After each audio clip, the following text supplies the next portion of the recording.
Vous imaginez le tableau.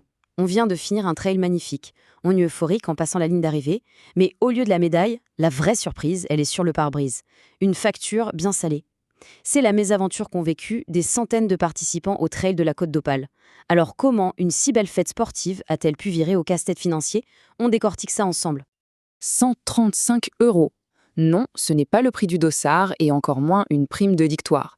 C'est le montant de l'amende que beaucoup de coureurs et même des bénévoles ont découverte après avoir tout donné sur les sentiers. Une somme qui a laissé un goût, très amer, bien plus que celui de l'effort en tout cas. C'est ça le célèbre accueil des gens du Nord? Cette phrase, elle est pleine d'amertume et elle vient d'un participant. Franchement, elle résume parfaitement le sentiment général. Une énorme déception. Et ça, évidemment, ça a très vite mis le feu aux réseaux sociaux. Alors, que s'est-il réellement passé? On rembobine. On est les 13 et 14 septembre 2025. C'est la 19e édition du Trail de la Côte d'Opale. Un très gros événement, la fête bat son plein. Mais pendant que tout le monde court, un vrai problème est en train de se préparer sur le bord de la route. Les chiffres y parlent d'eux-mêmes. Plus de 7000 personnes réunies pour l'occasion. Le souci? À leur retour, des centaines de contraventions les attendaient, toutes distribuées au même endroit, le long de la départementale D940 à 8000. Forcément, ça a jeté un froid et ça a sérieusement écorné l'image d'un événement qui est pourtant bien installé. Et on en vient à la question qui fâche, le montant. Pourquoi 135 euros? Ça paraît énorme, non? Eh bien, ce n'est pas un chiffre sorti du chapeau. Pour le comprendre, il faut aller jeter un œil dans le code de la route. Juste pour qu'on se rende compte, un PV de stationnement classique, ça dépasse rarement 75 euros. Là, on est quasiment au double. Cette différence, ce n'est pas un détail.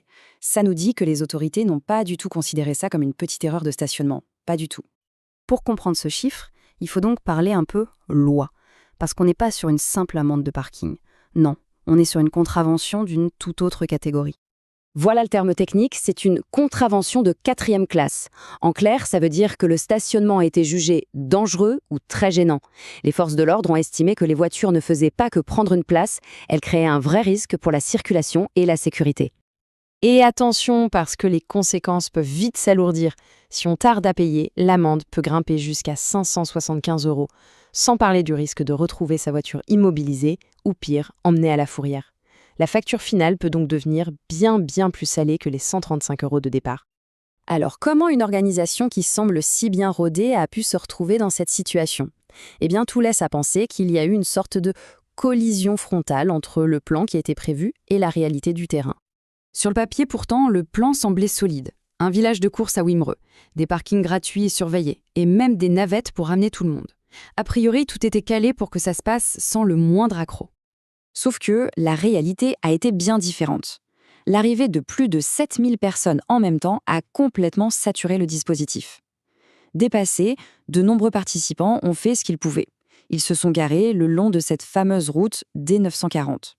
Le gros problème, c'est que c'était une zone où le stationnement était formellement interdit. Et il y avait une très bonne raison à cette interdiction.